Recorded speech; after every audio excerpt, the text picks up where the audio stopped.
Hello guys, I'm going to be starting up a Lancelot guide and what you should be building, how you should be playing, his playstyle, and covering all the bases of what I think a Lancelot guide should be. I think I'm one of the better Lancelots. You've seen more Lancelot recently in the SPL.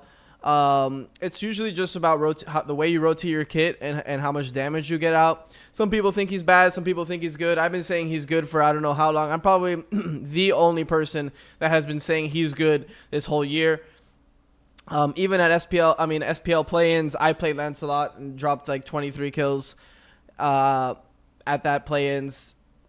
So I'm going to be going over the build first. So let's talk about builds in terms of Lancelot. So when you think of Lancelot, I think of a very fast-paced jungler. So that's why I'm explaining that you should be going you should be going Jotuns, Hydras into Crusher, Bloodforge, Serrated. The Crusher can be swapped out for Brawlers if necessary. You'll still have 30% pen, and then you can go pen on Tiki. And if you don't want to, you can also go 3k pot later in the game, and you'll have your 40% pen. This is another build that I have for him that is a little bit slower, but it scales really hard.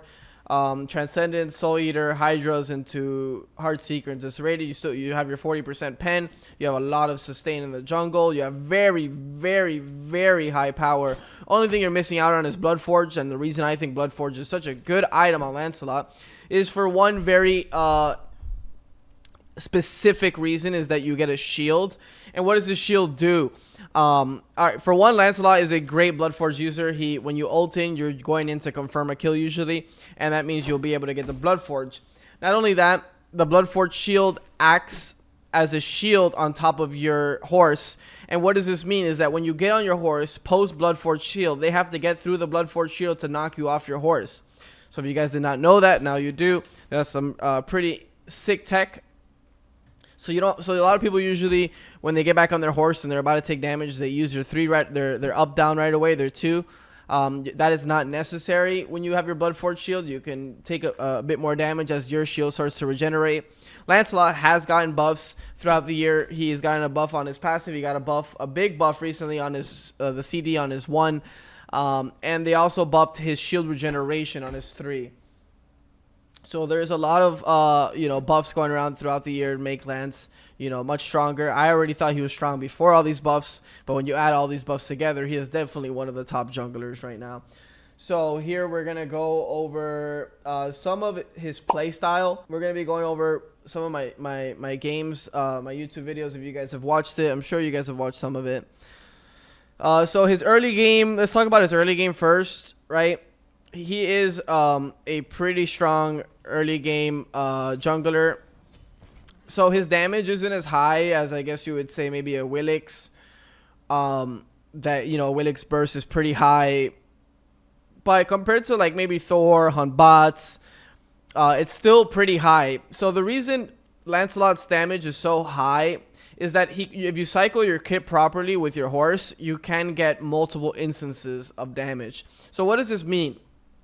So this means if you 3-1, right? So let's look for a time here where I use my 3-1 and then I ult. So let's see here if I 3-1 auto. So if I were to ult here, the Yem, I get my other my other 3, so I can 1 again slow and or up down and root. I didn't think the emoji kill was worth it. I thought the Artemis kill was worth more, so that's why I changed direction. But that is always a option. So that is something you should be using. I'll go into jungle practice and go over these mechanics. I think his late game team fight, his late game team fight is also really, really strong as long as you get a flank. Flanking is really important, and using your movement speed to your advantage is very important. His early game pace, as you see here, I use my early game build here, which is Jotuns, Hydras, Crusher. Obviously, I'm 9-1 here. I'm playing a very fast pace, 9-1 at 16 minutes. This build allows me to continue to play fast. If I were to go trans here, I'd probably be maybe like 6 or 5-1 because it's much slower. You can't go from lane to lane ulting, and ulting is how you really secure those kills. Post dashes, post leaps. Using the cripple is very important too. Many people just kind of forget about the cripple. The cripple aspect is very important to really confirm kills because, for example, Thoth has a really hard time getting away from Lance, right? If you blink on top of him, he has one option, is to dash. If you can cripple it beforehand, or you can wait for it and cover the distance with the ult. It's really up to you how you want to play it. I think the more secure way to do it is to wait for the Thoth. Wait for the Thoth to dash and then ult, because you're going to catch it either way. Then you hit him with the point of the ult, then up down usually. The up down is better at that point because taking any extra damage is kind of scary. So here Thoth dashed aggressively. They're going in. This is a 1v3 angle. I look to go on the Naja first. He throws me up in the air right away, which is the right play. Interrupts my dash. So I'm forced to ult. I ult up down. That's what I was talking about earlier. 2 interrupt. So I could have dashed there and auto canceled, but Thoth's dash was coming up again. So I use my 2, which is secure because it's CC. So you have to remember that the 2 is really good CC. So when you 1, you're not forced to auto 1 again, which a lot of people tend to do. Those are bad habits. It also happens with gods like Susano, for example. You tend to habit the same combination of spells. When you 1, you always have the opportunity to interrupt and stun with your 2 and then go back to auto cancel 1. Very important mechanic to use when you're playing Lancelot.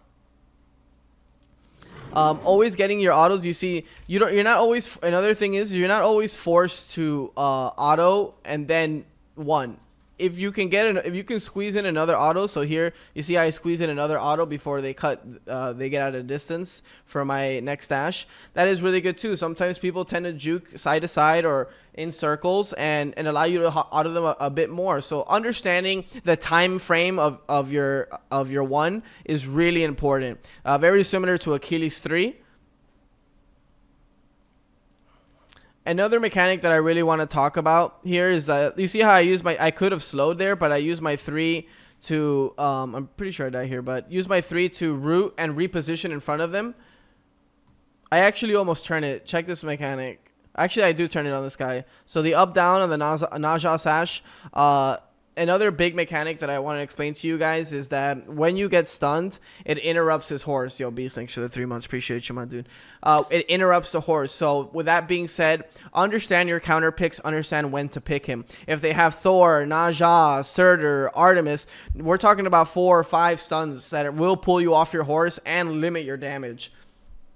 So I want to make sure you guys understand that when you pick Lancelot is when you see a lack of stuns. So here I first picked Lancelot, so you see a lot of stuns come out: Surtur, Artemis, Naja, Yemoja. So it is a bit of a harder game. Not that he's unplayable, but just a harder game. You have to think more about, okay, when do I use my horse? When do I not? Here I'm going to show you. Here I outplay this Naja. I know that Naja is looking for an angle on the sash, so I juke in here. I juke in, then use my 2 back into the Naja for damage. I hit it, then 2, auto cancel 1, auto cancel 1. Looked really clean, and that's pretty much as good of mechanics as you can get in those type of plays. And Lance, for a while, was neglected in the SPL, but as of recent, he's been picked up a lot. Obviously, there's been big buffs that I was talking about earlier that have really put him over the top in terms of pace. And also, the meta has become a lot faster than about 2 patches ago, maybe like 3 or 4 patches ago. And this is really important because Lance is a very fast character, very similar to a Willix. They move around the map really, really fast and make the game really hard to play in terms of, contesting camps, contesting neutrals, mid camps. He's always there. He farms really fast. And he keeps a very fast pace. So when we talk about the late game team fights, it's really all about the flank with Lance. If you're coming through the front, he's a horrible jungler in terms of coming through the front.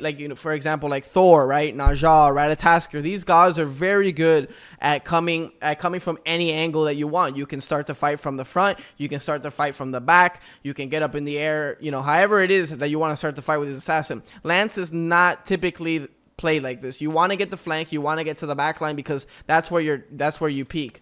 So here we're gonna go over this team fight, break it down. So here, like I said, I have the flank, I have a really good angle. Nox is not showing up she's going to be showing up late, so I keep that in mind so I don't overcommit here. I don't have beads, which is very, very important versus Naja Artemis, so we're going to see how I take this fight here. I have a nice flank. I'm looking at the Artemis. Without the beads, I won over the wall. Now that she's out of position, I try to commit, but with no beads, I actually almost get cooked. Pick up the Bloodforge. As simple as that. Beads is very important on Lancelot, but it's similar to most gods. Thought did miss a couple ones there. But Lance does have the mechanism similar to Rat and Thor, where you can just press 4. It's a press 4 anytime you feel like you're in danger. Here, this is when the Bloodforge and Serrated do a lot of work. I don't have the Serrated yet, but making sure you lifesteal off waves and whatnot. And my other build that I was explaining earlier, the Soul Eater build with Serrated, also does the same. He is very ability based. Whether you're 3 into your 2 on the horse into double 1, you get a ton of lifesteal off back camps, off speed. He sustains great in the jungle. Let's see if we can find another team fight here. So usually here I'm walking through the front of the fight, but we'll see how I play this. No beads, so I have to up down immediately. And ult, this is one of the mechanics I was talking about. When you don't have beads, using your ult prematurely is necessary, because I would have been Artemis stunned off my horse, which is an insta-kill. I'm able to pick the Bloodforge up and then get killed regardless. New bandy. So now we're going to go over some of the mechanics that I would like for you guys to use with Lancelot. These are the builds, just recapping, making sure you guys see the build. This is the fast-paced one. This is more of the mid-game one. We're going to go into jungle practice. I'll show you guys some of the mechanics I would like for you guys to use. This is the best skin, by the way, chat. And it's free. I'm not sure if it's still free, but this skin, his armor just looks so clean. Alright, so let's go over some of the combos I would like for you guys to learn or know about. So we're going to go the fast build here that I would normally go. I love Blink on him. He is not a bad Aegis user, but I definitely prefer Blink. I'm gonna go reduce cooldown just so I can spam a little bit more abilities here. What's up, Brian? Nice to see you. So highest DPS here. Odin's walking using Fire Blink value. Auto cancel 2, 1.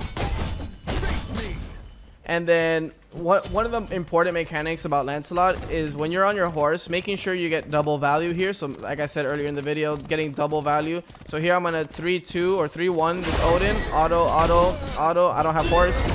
And then 3-2. So you get double value from your horse. Making sure you use mount up into either crashing dive or shining gallop is really important. Another thing about Lance is, like I said with the Bloodforge, picking up kills and then holding on to horse value, holding horse shield is really important, right? Because I'm gonna spawn someone here and get Bloodforge really quick. So here when I have Bloodforge, they have to break that Bloodforge shield before they knock me off the horse. So when you get the Bloodforge shield, usually don't panic, because I see a lot of people usually panic and 3-2 right away, and that is not necessary. Another mechanic that I was talking about was just a Blink 1. A lot of people like to 1-1. You don't have to 1-1 every time. If you do so, then people will start to read you. You want to switch up the combos and how you do it. Another thing about my build that I like to, another tip that I would like to give you guys is when you get Protector of the Jungle and Crusher, you tend to get a lot of hidden attack speed, 1.93. So learning the timing in between your ones is really important, right? So here, look how much I can attack before I have to 1 again. You see that? I got 4 autos in between my ones. So you can make people over juke you sometimes, you know? You auto 1, auto, and then you see last minute, I get another 1 off, which is really important in terms of DPS in the late game, especially when you start getting the 3K pots, the 500 pots, the EFGs. Those autos really hurt. So getting your autos in between your 1 are really, really, really important.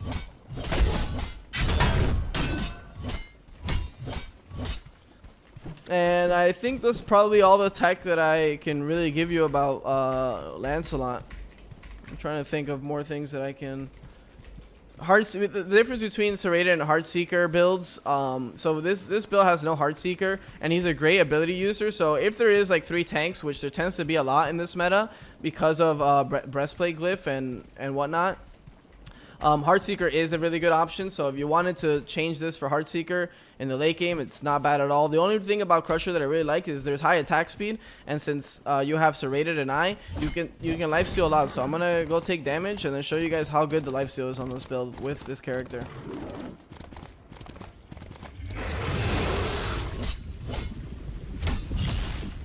I think jungle practice. Let's take some damage. And this was without the glyph as well.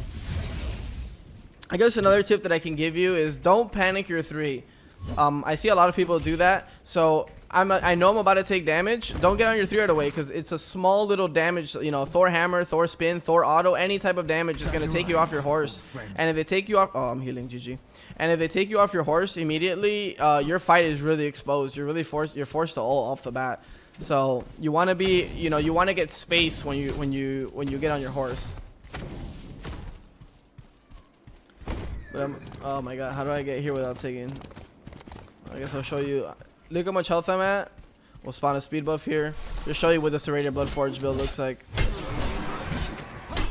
The sustain is really good, especially with Lancelot having cleave autos.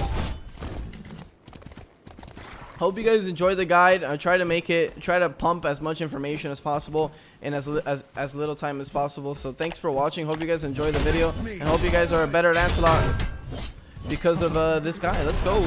Oh, one more tip. Sorry, before I leave, hidden tip. So just like other gods in the game, depending on what ability you're leveling is the ability you want to use. So for example, if I'm level 7 and I have 4 levels in piercing thrust, when you get on your horse, you want to make sure you use gallop and not your 2, right? Because you're gonna be missing out on a lot of base damage that you would have had from gallop since you don't have levels in skill strike. Hope you guys enjoy. Bye bye.